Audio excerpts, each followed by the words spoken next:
So ಈಗ ಅದೇ ಆಗೊಂದು ನಿಮ್ಮಲ್ಲೊಂದು answer ಇತ್ತು ಸರ್. ಎಚ್ಚರಿಕೆ ಇದ್ದವ್ರನ್ನ ಏನು ಮಲಗಿದವ್ರನ್ನ ನಾವು ಎದ್ದೇಳಿಸ್ಬೋದು ಅಂತ ಹೇಳಿ, ಮಲಗಿದ ಥರ ನಟನೆ ಯಾರು ಮಾಡಿರ್ತಾರೆ ಎದ್ದೇಳಿಸೋಕ್ಕಾಗಲ್ಲ. ಅದಕ್ಕೂ ಏನಾದರೂ ಒಂದು ಪರಿಹಾರ ಹುಡ್ಕೊಂಡಿದ್ದೀರಾ ಸರ್? ಅಂದರೆ ಆ ಕಡೆಯ ದುರ್ಬಲ ಅವನಿಗೆ ಬಿಸಿ ತಗಲಿದ್ರೆ ಎದ್ದೇಳ್ತಾನೆ. ಓಕೆ ಓಕೆ ಹಾಂ ಹಾಂ. ಅದು ಎಷ್ಟೊತ್ತು ಮಲಗಿರ್ತಾನೆ ಅವನು, ಹೊಟ್ಟೆ ತುಂಬಿರೋರ್ಗೂ ಮಲಗಿರ್ತಾನೆ. ಎಲ್ಲ ಕವ್ ಅಂದಾಗ, ಎಲ್ಲ ಬೆಂಕಿ ಹತ್ಕೊಂಡಾಗ, ಈ ಅವ್ಯವಸ್ಥೆ ರುದ್ರ ತಾಂಡವ ಆಡಿದಾಗ ಅದು ಹೋಗುತ್ತೆ.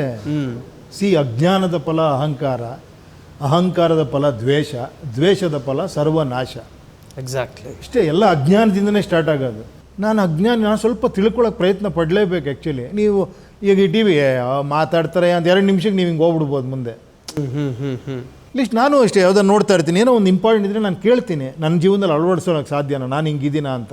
ಅಷ್ಟಾರ ನನಗೆ ಬೇಕಲ್ವ, ನನ್ನ ಟೈಮ್ನ ನಾನು ಯೂಸ್ ಮಾಡ್ಕೊಬೇಕಲ್ವ ಒಳ್ಳೆಯದಕ್ಕೆ. ಇವನೇನು ಹೇಳೋದು, ನಾನು ಹೇಳೋದು ನೋಡಲೇಬೇಡ ಅಲ್ವಾ. ಸರ್, ಈಗ ನಮ್ಮ ಸ್ಟೇಟ್ ಪಾಲಿಟಿಕ್ಸ್ ಡೆವಲಪ್ಮೆಂಟ್ಗಳ ಬಗ್ಗೆ ಒಂದಷ್ಟು ಮಾತನಾಡೋಣ ಸರ್. ಇನ್ನೇನು ಬಕ್ರೀದ್ ಮುಗಿದ ತಕ್ಷಣ ನಾವು CM ಯಾರ ಹೆಸರು ಹೇಳ್ತಾ ಇದ್ವೋ ಆ ಹೆಸರು ಇರೋದಿಲ್ಲ ಅನ್ಸುತ್ತೆ ನನ್ನ ಪ್ರಶ್ನೆ. ಅಲ್ಲ, ನನಗೆ ನೋಡಿ ಇದ್ರ ಬಗ್ಗೆ ನಾನು ಮಾತಾಡೋದಕ್ಕೆ ನಾನೊಬ್ಬ ರಾಜಕಾರಣಿ ಅಲ್ಲ. ಮೊದಲನೇದಾಗಿ I don't want to comment. ಅದೆಲ್ಲ ಅವ್ರ ಪರ್ಸ್ನಲ್ಲು, ಅವ್ರ ಪಾರ್ಟಿದು, ಅಲ್ಲಿ ಏನೇನೋ ಆಗ್ತಾ ಇರುತ್ತೆ. ನಾನು ಯಾರು ಅದ್ರ ಬಗ್ಗೆ ಮಾತಾಡೋಕ್ಕೆ? ನಾನು ಮಾತಾಡೋಕ್ಕೆ ಬಂದಿರೋದು ನಾನೊಬ್ಬ ವೋಟರಾಗಿ ಮುಂದಿನ ಚುನಾವಣೆಗಳಲ್ಲಿ ಈ ಥರ ಇದ್ದರೆ ಚೆನ್ನಾಗಿರುತ್ತೆ ಅಂತ ಹೇಳಕ್ಕೆ ಬಂದಿದ್ದೀನಿ ಅಷ್ಟೇ.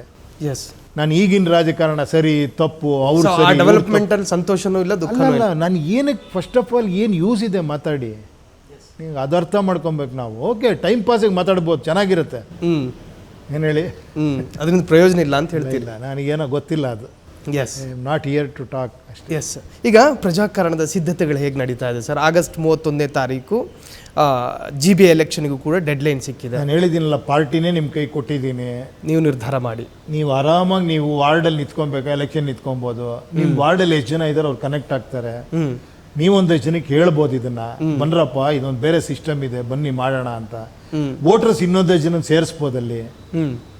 ಇಷ್ಟಾರ ಕೆಲಸ ಮಾಡಬೇಕು. ಏನು ಹೇಳಿ, ನನಗೆ ದೇಶ ಚೇಂಜ್ ಆಗ್ಬಿಡ್ಬೇಕು, ನಾನು ಮಾತ್ರ ಇಲ್ಲಿಂದೆದ್ದು ಪಕ್ಕದಕ್ಕೆ ಹೋಗೋಕ್ಕಾಗಲ್ಲ ಅಂದರೆ ಏನೂ ಮಾಡೋಕ್ಕಾಗಲ್ಲ. ಎಸ್, ನೀವು ಈ ಅಭ್ಯರ್ಥಿಗೆ ಇರಬೇಕಾದ ಮಾನದಂಡ ಸಾಕಷ್ಟು ಬಾರಿ ಹೇಳಿದ್ದೀರಿ ಸರ್. ಅವನಿಗೆ ಇರಬೇಕಾದ ಯೋಗ್ಯತೆ ಮತ್ತು ಅರ್ಹತೆ ಇನ್ನೊಮ್ಮೆ ಹೇಳೋದಾದ್ರೆ ಸರ್? ಏನಿಲ್ಲ, ಅವನಿಗೆ ಯೋಗ್ಯತೆ ಅರ್ಹತೆ ಎರಡೂ ಜನನ್ನ ಕೇಳಿ ಜನ ಏನು ಹೇಳ್ತಾರೋ ಅದನ್ನು ಮಾಡೋದಷ್ಟೇ ಬೇಕಾಗಿರೋದು ಅವನಿಗೆ. ಅವ್ನಿಗೆ ಎಕ್ಸ್ಟ್ರಾ ಅರ್ಹತೆಗಳು ಕೇಳ್ತಾನೂ ಇಲ್ಲ. ಇದನ್ನು ನಾನಲ್ಲ, ಸಂವಿಧಾನದಲ್ಲೇ ಹಂಗೆ ಮಾಡಿದ್ದಾರೆ. ಸಂವಿಧಾನದಲ್ಲಿ ಏನು ಹೇಳಿದ್ದಾರೆ ಹೇಳಿ, ಅವನು ಮೆಂಟಲಿ ಇದಾಗಿರಬಾರ್ದು, ಅವನು ಈ ದೇಶದ ಪ್ರಜೆ ಆಗಿರ್ಬೇಕು, ಎರಡೇ ಇಟ್ಟಿರೋದು. ಎಷ್ಟು ಯೋಚನೆ ಮಾಡಿ ಆ ಸಂವಿಧಾನ ರಚಿಸಿರ್ಬೋದು. ಏನಕ್ಕೆ ಹೇಳಿ, ಸುಮ್ಮನೆ ಬಾಬಾ ಸಾಹೇಬ್ ಅಂಬೇಡ್ಕರ್ ಅಂತ ಹೇಳೋದಲ್ಲ, ಅವ್ರು ಫೋಟೋ ಇಟ್ಕೊಂಡು ಪೂಜೆ ಮಾಡೋದಲ್ಲ. ಅವ್ರ ವಿಚಾರ ನೋಡಿ ಎಷ್ಟು ಚೆನ್ನಾಗಿಟ್ಟಿದ್ದಾರೆ. ಯಾರು ಬೇಕಾದ್ರೆ ಬಂದು ನಿಂತ್ಕೊಬೋದು ಇಲ್ಲಿ. ಯಾಕೆ ಹೇಳಿ, ಇನ್ನೊಂದು ಕಡೆ ಫುಲ್ ಅಡ್ಮಿನಿಸ್ಟ್ರೇಷನ್ ಇದೆ, ಅಲ್ಲಿ ವಿದ್ಯೆ ಬೇಕು. IAS, KAS, IPS, chief engineers, PhD, ಏನು ತಜ್ಞರ ಸಮಿತಿ ಎಲ್ಲವೂ ಇದೆ ಅಲ್ಲಿ. ಅರ್ಥ ಆಯ್ತಾ? ಇಲ್ಲಿ ಹೇಳ್ತಾರೆ ಸರ್, ಇಲ್ಲಿ ದೊಡ್ಡ ದೊಡ್ಡ ಮೇಧಾವಿಗಳು ಬರಬೇಕು, ಡಾಕ್ಟರ್ಸ್ ಬರಬೇಕು, ಇಂಜಿನಿಯರ್ಸ್ ಓದಿರೋರು ಬರಬೇಕು ಅಂತ. ಯಾಕಪ್ಪ? ಇಲ್ಲೊಬ್ಬ ಜನ ಹೇಳದಂತೆ ಕೆಲಸ ಮಾಡೋವಂಥ ಒಬ್ಬ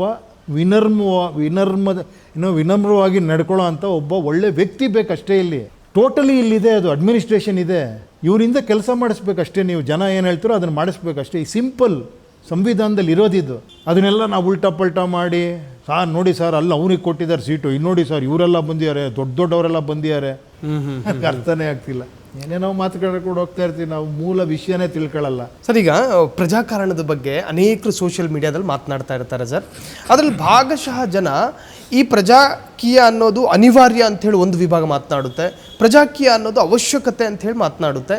ಆದರೆ ಅದರ ರಿಸಲ್ಟ್ ನೋಡಬೇಕಾದ್ರೆ ಯಾಕೋ ಇನ್ನೂ ಟೈಮ್ ತಗೊಳುತ್ತೆ ಅನ್ನೋ ಥರ ಇರುತ್ತೆ. ಅದ್ರ ಬಗ್ಗೆ ತಲೆ ಕೆಡಿಸ್ಕೊಳ್ಳಲ್ಲ ಅವಾಗ.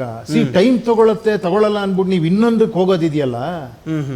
ಆಯುರ್ವೇದಿಕ್ ಮೆಡಿಸನ್ ತರ ಇವರೇ ಸ್ವಲ್ಪ ಟೈಮ್ ತಗೊಳುತ್ತೆ, ಬಟ್ ಪರ್ಮನೆಂಟ್ ಕ್ಯೂರ್ ಇರುತ್ತೆ ಅಲ್ಲಿ. ಎಸ್, ಇದು ಲೇಟ್ ಆಗುತ್ತೆ ನನಗೆ ಅಂದರೆ ಮೆಡಿಸನ್ ಇದೆ, ಬಟ್ ಅದರಿಂದ ಎಫೆಕ್ಟು ತೊಂದರೆ ಆಗ್ತಿದೆ ಅನ್ನೋದಕ್ಕೆ ನಾನು ಆಲ್ಟರ್ನೇಟಿವ್ ಹೇಳ್ತಾ ಇರೋದಷ್ಟೇ. ನಿಮ್ಗೆ ಅದು ಸರಿ ಇದೆ ಅಂತವ್ರಿಗೆ ನಂದು ಏನೂ ಇಲ್ಲ, ನಾನು ಯಾರಿಗೂ ಫೋರ್ಸು ಮಾಡಲ್ಲ. ಅದು ಚೆನ್ನಾಗಿದೆ ಅಂದರೆ continue with that, be happy. At least confusion ಇಟ್ಕೊಬೇಡಿ, ಇಲ್ಲಿ ನೋಡೋದು ಅಲ್ಲೊಂದು ಬೇಡ. ನಿಮ್ಗೆ ಇದು ಕರೆಕ್ಟಾ? ಅದಕ್ಕೆ ಹೇಳೋದು ಏನು ಹೇಳಿ, ಯಾವುದೇ ಒಪ್ಕೊಬೇಕಾದ್ರೆ ಮುಂಚೆ ಕರೆಕ್ಟಾಗಿ ಅಧ್ಯಯನ ಮಾಡ್ಬೇಕು. ನೀವು ಒಂದು 10 ನಿಮಿಷ ಟೈಮ್ ಕೊಡ್ಬೇಕು. ನಾನು ಎಲ್ರಿಗೂ ಹೇಳ್ತಿರೋದೆ, ಪ್ರಜಾಕೀಯ ಆ್ಯಪ್ ನೋಡಿ, ಒಂದು ಸತಿ ಚೆಕ್ ಮಾಡಿ, ಅಭ್ಯರ್ಥಿಯಾಗಿ ನೋಡಿ. ಅಭ್ಯರ್ಥಿ ಆದಮೇಲೆ ನೀವು ಡಿಲೀಟು ಮಾಡ್ಬೋದು ಅದರಿಂದ. ವೋಟ್ರಾಗೂ ನೋಡಿ, ಗೆಸ್ಟಾಗೂ ನೋಡಿ, 3 ಕೊಟ್ಟಿದ್ದೀವಿ ಅಲ್ಲಿ. ವೋಟ್ರಾಗಿ ನೋಡಿ, ನೀವು ಯಾರು ಇದ್ದಾರೆ ಕ್ಷೇತ್ರ, ಅವನ್ನ ಒಂದು ಮೆಸೇಜ್ ಮಾಡಿ, ಏನಪ್ಪ ನಂಗೆ ಸಿಗ್ತೀಯ ನೀನು, ನನಗೆ ಯಾವಾಗ ಸಿಗ್ತೀಯಾ, ನೀನು ವೀಡಿಯೋ ಕಾಲ್ ಮಾಡು, ನಾನು ಮಾತಾಡಬೇಕು ನಿನ್ನ ಹತ್ರ ಅಂತ ಮಾಡಿ. ಅವಾಗ ಗೊತ್ತಾಗ್ತಾ ಹೋಗುತ್ತೆ ನಿಮ್ಗೆ ಅದರಲ್ಲಿ ಏನು ಪ್ರಾಬ್ಲಮ್ ಇದೆ. ಸಿ ಯು ಶುಡ್ ಇನ್ವಾಲ್ವ್ ಅಲ್ವಾ, ಅಷ್ಟಾರ ಆಗಿ ಅಂತ ಕೇಳ್ಕೊತೀನಿ ಅಷ್ಟೇ. ಎಸ್ ಸರ್, ಈಗ ಈ ಬೆಂಗಳೂರು ನಗರ ಅನ್ನೋದು ಒಂದು ಪ್ರಜಾಕಾರಣದ ಸೌಂದರ್ಯದ ಅರಮನೆ ಇದ್ದ ಹಾಗೆ ಸರ್. ಇಲ್ಲಿ ನಿಮ್ಮ ಅಸ್ತಿತ್ವ ಏನಾದರೂ ಬಂತು ಅಂತ ಹೇಳಿದ್ರೆ ಅದು ಬೇರೆ ಥರದ್ದೇ ಪರಿಣಾಮ ಬೀರುತ್ತೆ. ಸೊ ಈಗ ಗ್ರೇಟರ್ ಬೆಂಗಳೂರು ಎಲೆಕ್ಷನ್ ವಿಚಾರದಲ್ಲಿ ಪ್ರಜಾಕಾರಣ ಪಕ್ಷ ವೆರಿ ಆಕ್ಟಿವ್ ಅಂತ ಹೇಳ್ಬೋದಾ ಸರ್? ಈಗ ಅಲ್ಲ ನೋಡಿ, ಮತ್ತೆ ಅದೇ ಹೇಳಿದ್ದು, ವೆರಿ ಆಕ್ಟಿವ್ ಅಂದ್ರೆ ಹೆಂಗೆ ತೋರಿಸ್ಲಿ ನಾನು? ನಿಮ್ಗೆ ಮನೆಯಿಂದ ಹೊರಗಡೆ ಹೋಗ್ತೀನಿ, ಅಲ್ಲಲ್ಲಿ ಪೋಸ್ಟರ್ ಕಾಣಿಸ್ಬೇಕು, ಅಲ್ಲೊಂದಷ್ಟು ಜನ ಓಡಾಡ್ತಾ ಇರಬೇಕು ಮೈಕ್ ಹಿಡ್ಕೊಂಡು. ಅಂದ್ರೆ ನಾವು ಸಾಧಾರಣ ಈ ರಾಜಕಾರಣದಲ್ಲಿ ಇದೆಲ್ಲ ನೋಡಿ ಅದೇ ಹೇಳಿದ, ಅದನ್ನ ನೋಡಿ ನಿಮ್ಗೆ ಈ ಪ್ರಜಾಕಾರಣ ಅಂದ್ರೆ ನಿಮ್ಗೆ ಹೆಂಗಪ್ಪ ಇವ್ರು ಕಾಣಿಸೋದೇ ಇಲ್ಲ ಅಂತ ಇವ್ರಿಗೆ ಹೆಂಗ್ ಓಟ್ ಹಾಕೋಣ ಅಂದ್ರೆ, ನೀವು ಓಟ್ ಎಲೆಕ್ಷನಲ್ಲೂ ಹಾಕೋದು ಬೇಡ, ಈ ಆ್ಯಪ್ ಡೌನ್ಲೋಡ್ ಮಾಡ್ಕೊಂಡು ಅದರಲ್ಲಿ ಓಟ್ ಹಾಕಿ ಸಾಕು. ನೀವೇನು ಅನ್ಕೊಂಡ್ರೆ ಅದು ಆಗೋಗ್ಬಿಡ್ತದೆ. ಅಂದ್ರೆ ಜೋ ದಿಕ್ತಾ ಹೇ ಓ ಬಿಕ್ತಾ ಹೇ ಅನ್ನೋದನ್ನ ಕೇಳಿದೀವಿ. ಅದು ನೀವು ಕೇಳಿರೋದು ಇದುವರೆಗೂ. That's why we always follow examples. ನಮ್ಗೇನೋ ಒಂದು ಮಾಡೆಲ್ ಬೇಕು, ಕಾಣಿಸಿರ್ಬೇಕು, ಇಲ್ಲ ಅಂದ್ರೆ ನಾನು ಫಾಲೋ ಮಾಡಲ್ಲ. ಓಕೆಪ್ಪ, ಇದುವರೆಗೂ ಮಾಡೆಲ್ಗಳು ಕಾಣಿಸಿದ್ದಾವಲ್ಲ, ಅದು ಕರೆಕ್ಟ್ ಇದೆಯಾ? ಮತ್ತೆ ಯಾಕೆ ಬದಲಾವಣೆ ಬಯಸ್ತೀರಾ? ಇದು ಹೆಂಗೆ ಅಂದರೆ, ಅದು ಯಾವುದೋ ಪಿಕ್ಚರಲ್ಲಿ ಡೈಲಾಗ್ ಹೇಳಿದ್ದೀರಲ್ಲ ನಾನು, ಆ ಥರ ಅರ್ಧ ಪೂಕ್ಲು ಇನ್ನರ್ಧ ತಿಕ್ಲು ಅನ್ನೋ ಥರ ಆಗ್ಬಿಟ್ಟಿದ್ದೀವಿ ನಾವು. ಆ ಕಡೆ ನಮ್ಗೆ ಅರ್ಥವೂ ಆಗ್ತಾ ಇಲ್ಲ, ಈ ಕಡೆ ಬದಲಾವಣೆ ಅಂತ ಏನೇನೋ ಮಾತಾಡ್ತೀವಿ. ನಿಮಗೆ ಚೆನ್ನಾಗಿದ್ದರೆ ಅದೇ ಕರೆಕ್ಟ್ ಅಂದರೆ ಬದಲಾವಣೆ ಅಲ್ಲೇ ಅದನ್ನೇ ಮಾಡ್ಕೊಳ್ಳಿ, ನನ್ನ ಯಾಕೆ ಮತ್ತೆ ಅದನ್ನೇ ಮಾಡಿ ಅಂತ ಕೇಳ್ತೀರಾ ಅಂತ. ಅರ್ಥ ಆಯ್ತೇನ್ರಿ? ನಾನು ಬೇರೆ ಹೇಳ್ತಿದ್ದೀನಿ ನೋಡಪ್ಪ, ಇದು ಬೆಟ್ರು. ಇದುವರೆಗೂ ಪಾರ್ಟಿ ಅನ್ನೋದು ಪ್ರೆಸಿಡೆಂಟ್ ಮಾಡೋನು, ಒಂದು ಪಾರ್ಟಿ ಇದಿರೋದು, ಕಾರ್ಯಕರ್ತರೋದು, ಒಂದು ಪಡೆ ಇರೋದು, ಎಲ್ಲ ಕಡೆ ಇದು ಮಾಡೋರು, ಅದೊಂದು ದೊಡ್ಡ ಪ್ರೋಸೆಸ್. ಅದು ಸುಮ್ಮನೆ ಆಗಲ್ಲ. ಏನು ಹೇಳಿ, ಕೋಟಿ ಕೋಟಿ ಕೋಟಿ ನೀವು ಅಲ್ಲಿ ಹೂಡಿಕೆ ಆಗಲೇಬೇಕು, ಇಲ್ಲಾಂದ್ರೆ ಆಗಲ್ಲ ಅದು. ಅರ್ಥ ಆಯ್ತಾ? ಅವಾಗೇನಾಗುತ್ತೆ, ಬಿಸ್ನೆಸ್ ಆಗುತ್ತೆ. ನಾನು ಅಷ್ಟು ದುಡ್ಡು ಹಾಕಿ ಬಂದಿರೋ ನಾನೇನು ಮಾಡ್ತೀನಿ ಆಡಳಿತಕ್ಕೆ? ಅರ್ಥ ಆಯ್ತಾ ಇವರೇ? ಇದು ಹಂಗಲ್ಲಪ್ಪ, ಅದನ್ನೆಲ್ಲ ಒಡೆದು ನಿಮ್ಮ ದುಡ್ಡು ನೀವು ಕಂಟ್ರೋಲ್ ತೊಗೊಳ್ಳಿ ಅಂತ ಹೇಳ್ತಾ ಇರೋದು ನಾನು. ನಿಮ್ಮ ಏರಿಯಾ ನೀವು ಕಂಟ್ರೋಲ್ ತೊಗೊಳ್ಳಿ, ಆರಾಮಾಗತ್ತಿದು. ಬಟ್ ಒಂಚೂರು ಏನು ನಿಮ್ಗೆ ಬೇಕು, 4 ಜನಕ್ಕೆ ಹೇಳ್ಬೇಕು ನೀವು, ಅಟ್ಲೀಸ್ಟು 4 ಜನಕ್ಕೆ ಕನ್ವಿನ್ಸ್ ಮಾಡೋ ಅಂಥ ಲೀಡರ್ಶಿಪ್ ಕ್ವಾಲಿಟಿ ಬೆಳೆಸ್ಕೊಬೇಕು ನೀವು.